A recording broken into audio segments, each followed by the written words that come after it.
What's up, Sounders fans? In partnership with FIFA and the Club World Cup, we are giving away 2 free tickets to the Paris Saint-Germain and Seattle Sounders match in the Club World Cup, the final group stage match here at Lumen Field with the Seattle Sounders. If you want to win tickets, we're giving away 2 for free. All you got to do is go to lobbingscorchers.com/giveaway.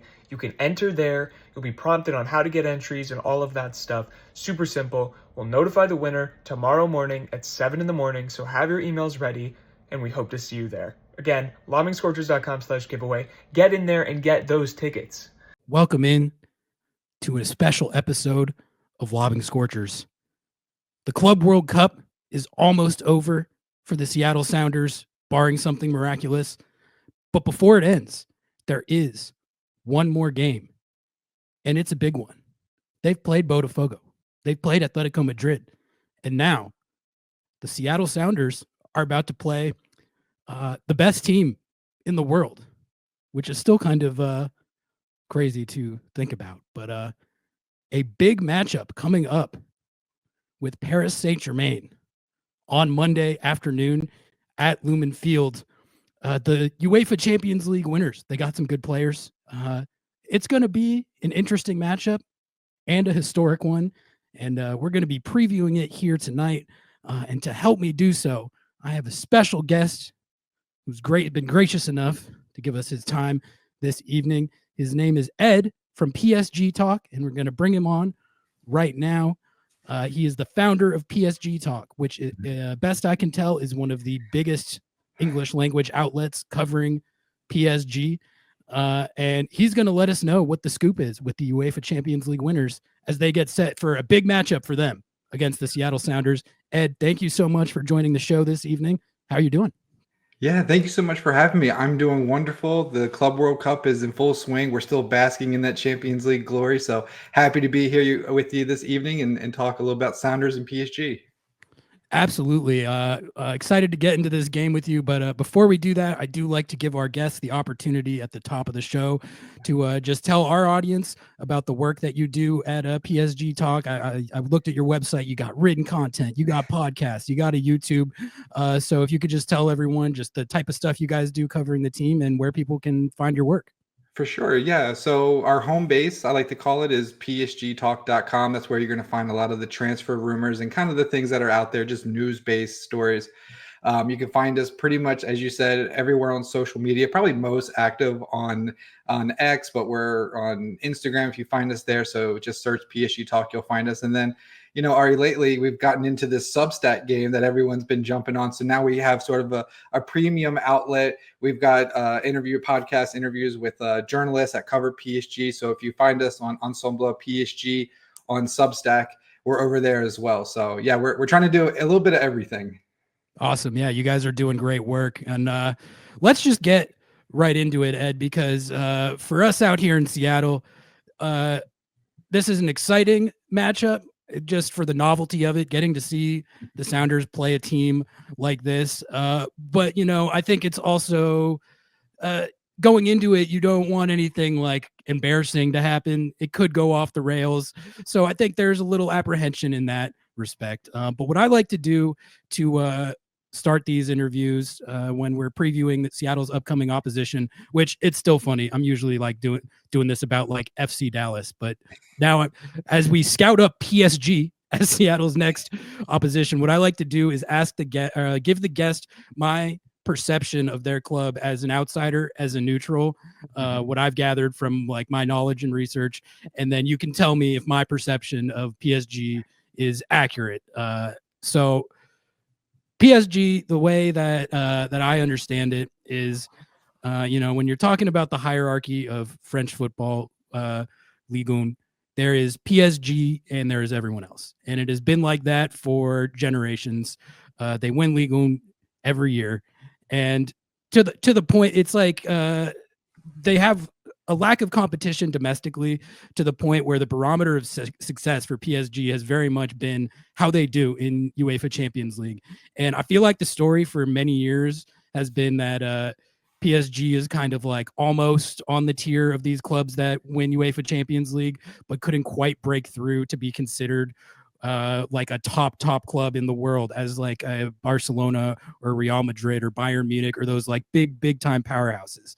But this last year, that all changed. PSG won a treble, if I'm not mistaken, and finally broke through and won UEFA Champions League. And to me, it felt like that Champions League victory was kind of symbolic of PSG sort of breaking through and making a statement that they are now one of the clubs in that tier where, you look at a Real Madrid, you look at a Barcelona, and it's sort of like, we're not chasing you anymore. You're chasing us now. Would you say that that is kind of an accurate portrayal of where things stand with PSG coming off what has to be the best season in club history? I would say that's very optimistic. I don't know. I'm a little bit more pessimistic as a PSG fan. I don't know if we can compare ourselves to Real Madrid. They have considerably more Champions League trophies than we do. We've just got the one. But, clubs like Manchester United, they only have the 3. So, if PSG can run off a few more of these, then maybe we're in that conversation. We'll go back to what you were talking about, Ligue 1. I think PSG have only in the past decade or so, they've only lost it twice. It was they lost the league to Monaco when Kylian Mbappe was there, and then they've also lost it to Lille. So by and large, you're right there. We do dominate Ligue 1. We do have the financial advantage over pretty much every other team, especially with our TV deal. A lot of teams just don't have that money that, say, a Premier League team would have.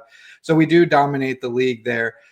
We also won 4 trophies. We've got the Ligue 1, the Coupe de France, Trophée de Champion in the beginning, and then the Champions. So we actually did the quadruple there. So that was exciting. It's certainly the most successful season in PSG history. And so, yeah, I think now you can't call yourself a big club if you don't have that Champions League trophy. Now we've got it. Okay, now everyone's looking up at us. We're playing attractive football. This wasn't a fluky type of win. This was a team that was put together by Luis Enrique, by Luis Campos. They've identified young talent, expensive. This isn't, upstarts that didn't come through the academy, but we've identified young players who would fit this team. And Luis Enrique has really put together this team identity. This, culture is maybe overused a lot, but there really is a team first mentality, a team first culture now at PSG, which we didn't have in past seasons when you had Mbappe and Neymar and Messi, these kind of big global superstars. Now we've got a really cohesive team. So it's an exciting time to be a PSG fan, I'd say. I was going to ask you what you think led to PSG finally breaking through and winning Champions League. And I think you kind of hit on some of the stuff right there. But like, do you think it was a matter of not being just a collection of superstars and becoming a real team like you're talking about? Is it as simple as that? Is there anything else you can pinpoint as to what Luis Enrique or the club brass did to assemble this team that did what so many PSG teams before them couldn't do and win Champions League? They really knocked it out of the park with several transfers. I would say really the way that PSG went about winning this thing is I think that they have the 2 best fullbacks in the world, in Nuno Mendes on the left, Achraf Hakimi on the right. And when you have those 2 fullbacks getting forward and joining the attack and the ability that they have, and then you combine Kvaratskhelia, who PSG signed from Napoli in January, and then you've got a young player like Desiree Doué, and then you throw in Ousmane Dembélé. PSG are able to attack you down the wings with multiple players. These players are interchangeable. Sometimes Hakimi will end up in a position that a traditional striker would be. So I think that with Luis Enrique's vision, that mentality that I mentioned earlier that he's put together, but make no mistake about it, PSG has a very talented collection of players who are fast and talented and have this hunger and desire to win trophies. And like I said before, it's not something we always had. When Messi came, he had all the trophies. He was sort of warming up for the World Cup, kind of using PSG there. And so now we've got players who are hungry to kind of carve out their own name and wanted to do everything for the badge. And again, it sounds cliche, but we saw that throughout the season. The season started and it was a little bit rough. We weren't scoring goals. I don't know how much you paid attention to the group stage of the Champions League, but PSG just barely scraped by it and got into the knockout stage and ended up winning this thing. So it's been a long process this season. They finally put it together and things came together at the right moment with this amazing collection of players.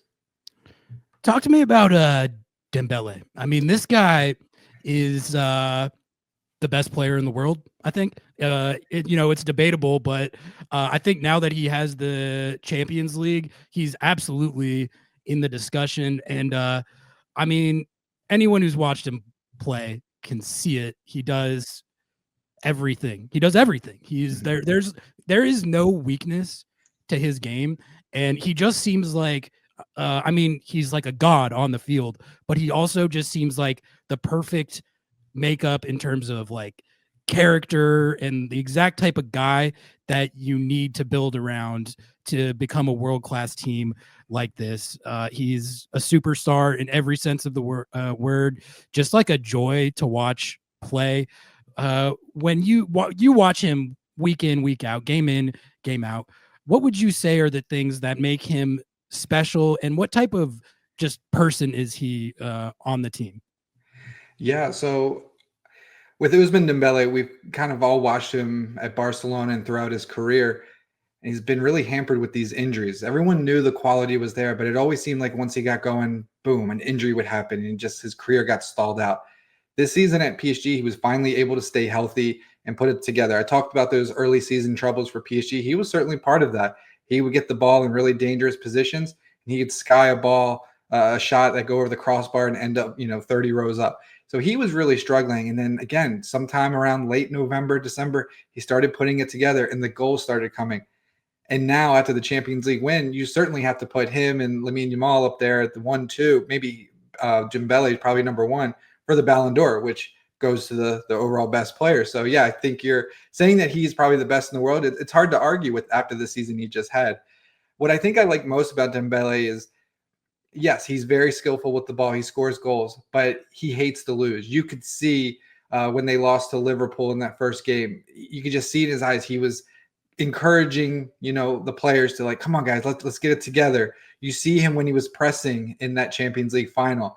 The desire that we saw in him is unlike anything I've seen in any PSG player in recent memory. He hates to lose. He wants to press. He wants to do everything. And if they do go down a goal, he's the first one to say, hey guys, let's go. Come on, let's put it together. We got this. Do you think he's going to play against Seattle? It seems like they've sort of been not really using him in this tournament, if I'm not mistaken. Yeah, so he picked up a bit of a muscle injury in the Nations League with France, and so initially it came out that he wouldn't play in the group stage. So I didn't anticipate seeing him at all. Earlier today, we're recording this on Saturday. Earlier in the day, I saw that he was at training, and so he's out there. It seems like he's coming back. I don't expect him to start. I think late in the game, if we need something, or even if the game's been decided by then, maybe come in for 15, 20 minutes just to get him a few touches. I personally, I would be surprised if we do see him start against Seattle.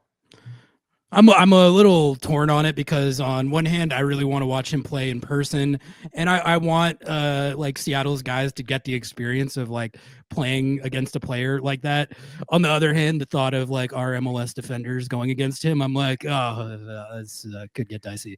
It's the best. It's the literal best player in the world right now. Yeah. I think he's going to get the Ballon d'Or. So, yeah, it's it's kind of a weird balance I feel between. Genuinely, I want to watch him play. I want Seattle to get to play against him, but it's also like he's probably going to destroy our center backs, but it's fine. Ed, what are your thoughts on how the Club World Cup has gone for PSG so far? Because I think it's actually been interesting. You go out there in the first game, absolutely destroy Atletico Madrid, which I thought that was going to, I thought PSG was going to win pretty easily, but I thought that was going to be more of a game than it ended up being. But then Botafogo goes out there and beats PSG 1-0, the best win in the history of that club. It has to be. That was not one that anybody expected. Seattle and Botafogo already played, and it was a pretty intense back and forth competitive game. Like it felt like Seattle, like Botafogo's level is definitely higher, but it didn't feel like Seattle was like crazily far off. I don't know. That's just how I saw it. But how do you sort of size up these first two games so far? And did you see anything in the Botafogo game that concerned you as you look ahead in this tournament or in the future? Or what do you think happened in that game?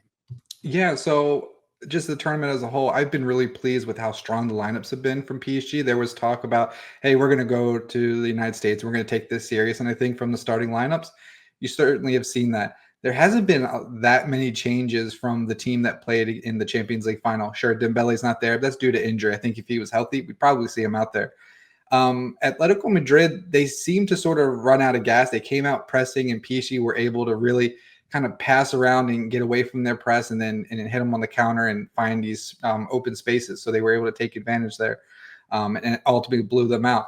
Against Botafogo, PSG did make several more changes to the starting lineup.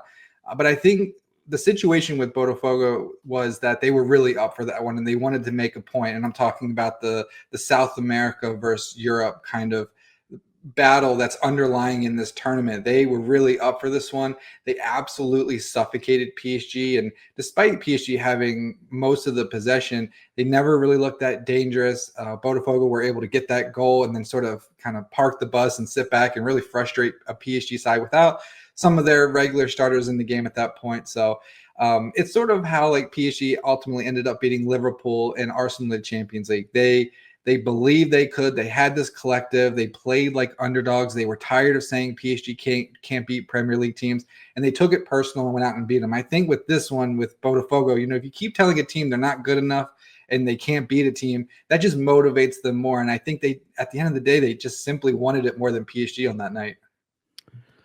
Do you have any sort of a gauge or feel based on these first two games of what the PSG lineup is going to look like against Seattle? You said that you've been pleasantly surprised that they've been putting out pretty strong lineups.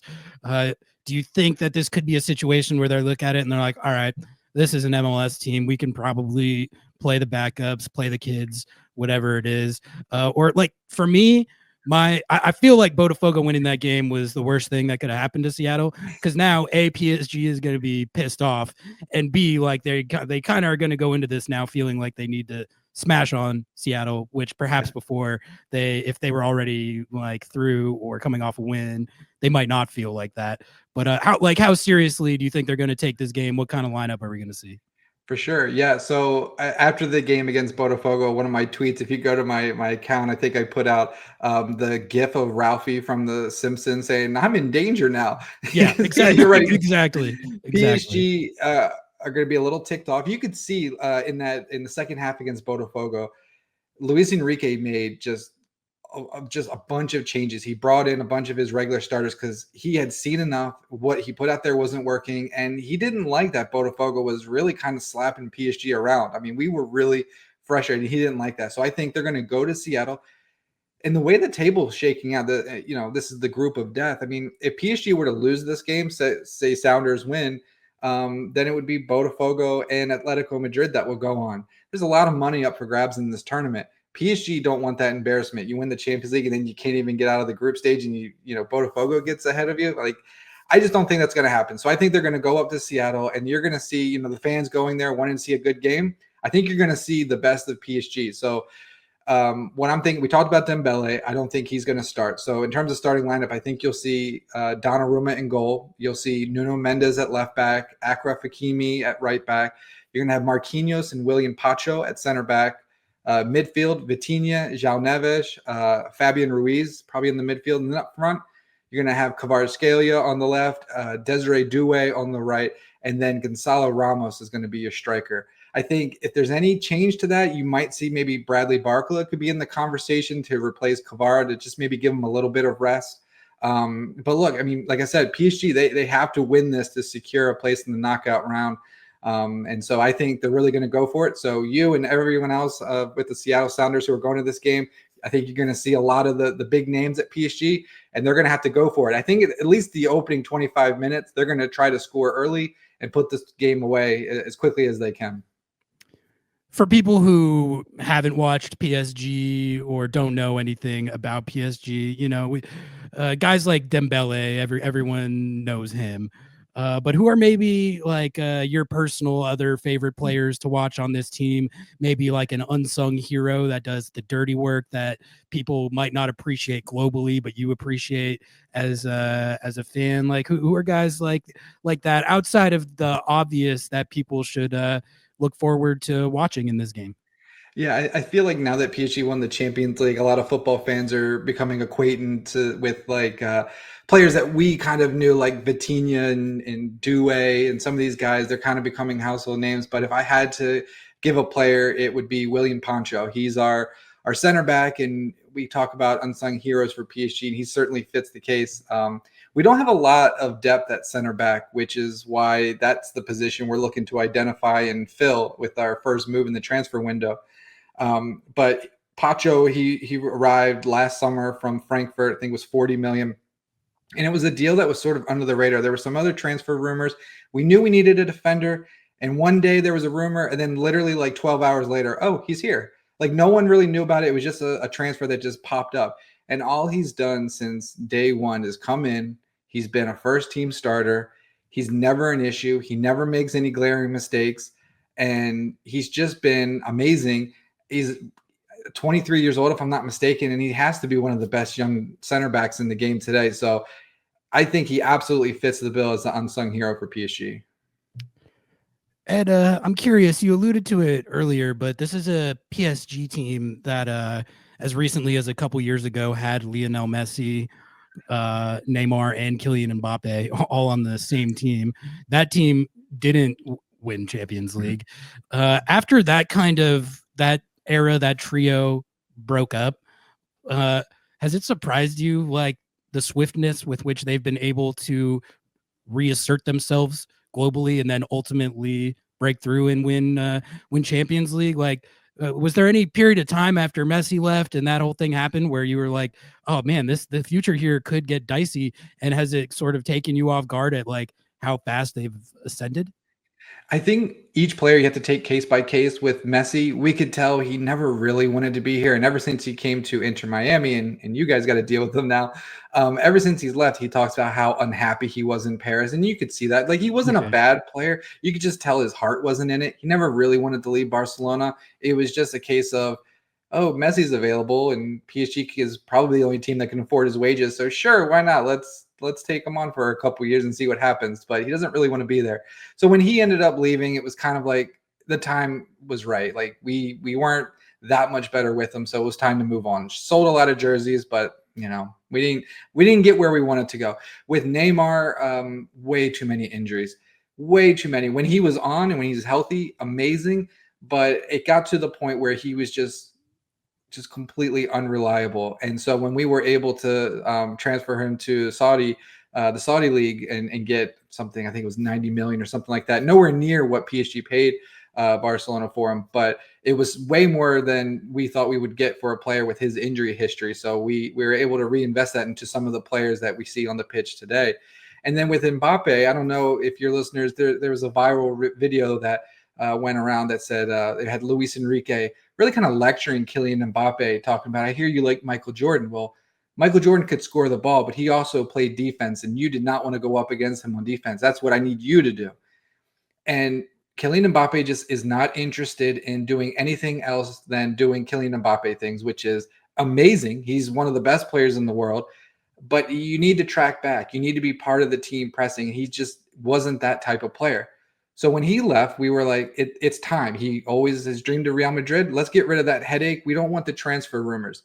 So as you can tell, like each player, when they left, PSG fans weren't that upset, whether we got a large transfer fee or just a lack of transfer rumors and drama. We were happy to be rid of it. Now, we all thought that this would be kind of rebuilding season, but it turned out to be a Champions League winning season, which just goes to speak to the incredible work that our sporting director and Luis Enrique, the manager, have done in identifying these players and putting it together so quickly. I don't know if in the history of football we've seen a team lose arguably the best player in the world and then win the Champions League next season. I mean, it's certainly something in the history book of football. It's certainly going to be a chapter. I mean, it's pretty incredible what they pulled off. I'm going to put you on the spot. Like, okay. who do you rate higher, Dembele or Mbappe? I mean, at this point, you'd have to say Dembele. If you gave me a choice right now, I would pick Dembele every single time. He won a Champions League before Mbappe.